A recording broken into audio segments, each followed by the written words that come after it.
Okay, listen, guys. I know a lot of fans have asked for some unrealistic things this year. National championship, undefeated season, things like that.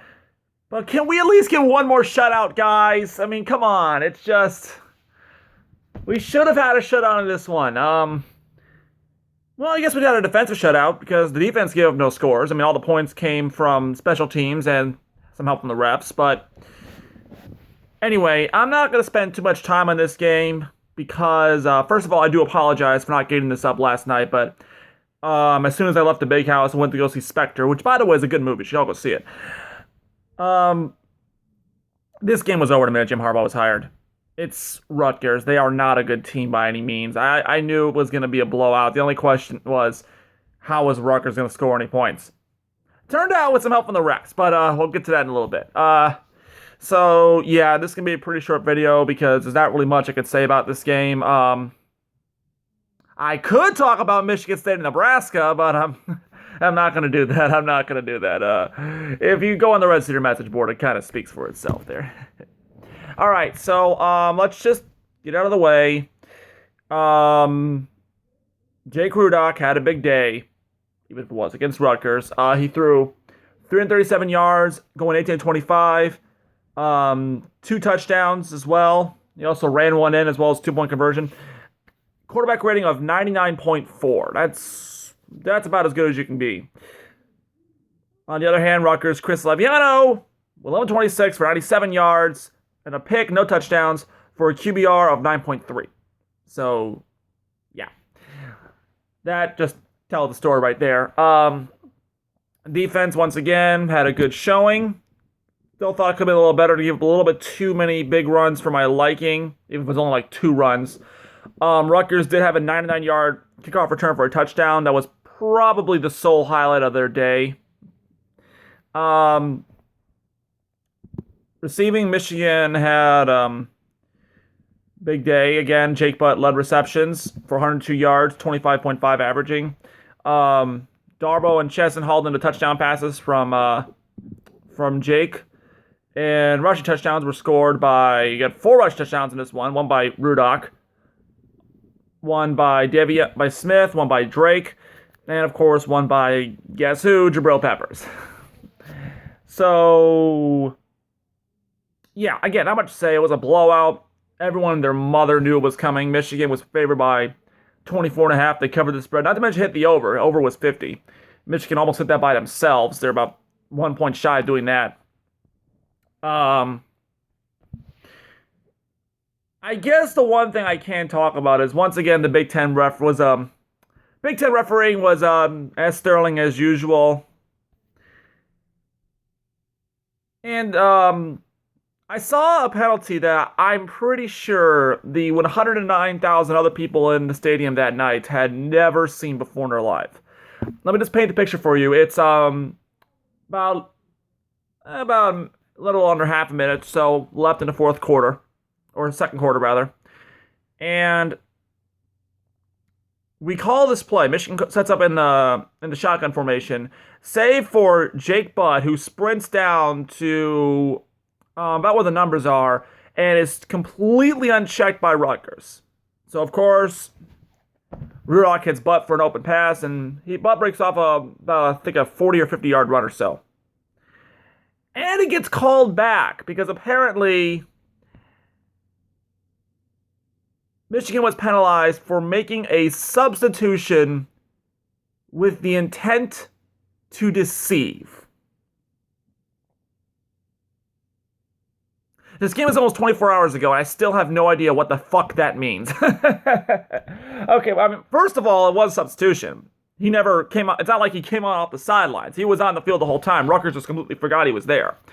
That's number one. Number two, apparently I've talked to some people, this is an actual rule in football. Supposedly it's like a no trick play rule or something. I don't know what the exact wording is, but whatever it is, I'm pretty sure it hasn't been called on any college player in like a century or so. It's just, oh my lord. I mean, I'm Harbaugh, of course, is irate. He was chewing out the refs for like 5 whole minutes afterwards. And I'm sitting up there in the stands, and we're all just laughing because it's just so comical. It's like we just thinking the refs are actually making things up on the field now. It's just Jim Delaney's on the phone saying, "Oh my God, this is my investment. This is Rutgers. We got to keep the game close. Quick, do something, anything." It's just But yeah, it's considering that we blew them out. It's obviously and the game was like pretty much over at that point, so it's good to have a laugh at it.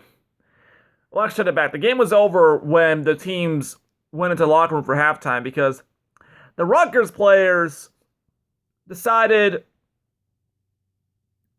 that they were down.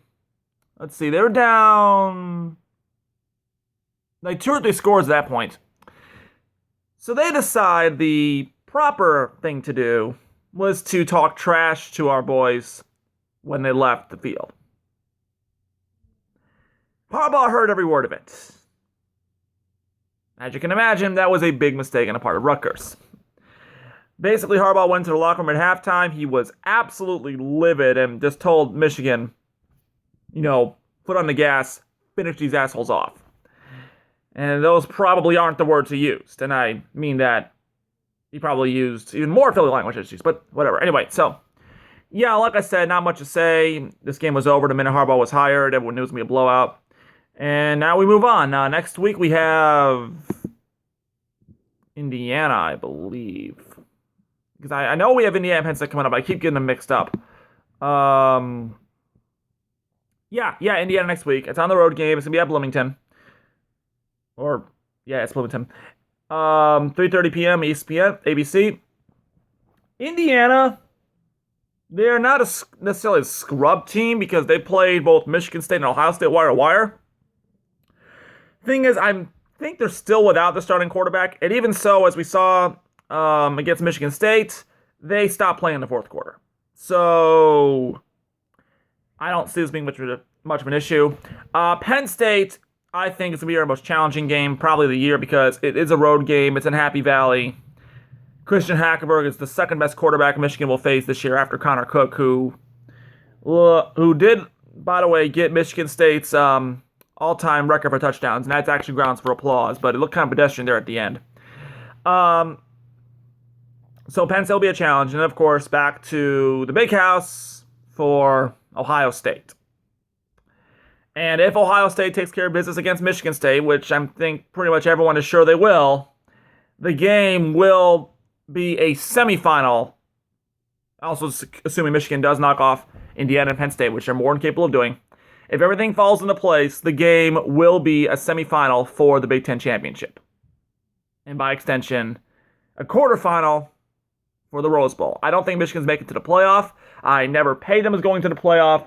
It would be very hard to see the 10-2 team making it in unless everyone else lost. And granted, a lot of unbeaten teams did lose last night, but I'm not saying we're making the playoff. I never saw that this year. But having said that, the Rose Bowl would be a more than adequate consolation prize. But we'll see how it goes. But as Coach Harbaugh says, God willing and the creek don't rise, we have a pretty good shot of at least going to Indianapolis. And from there to Pasadena. But we'll see how it goes. All right, so I will see you all next week, and go Blue.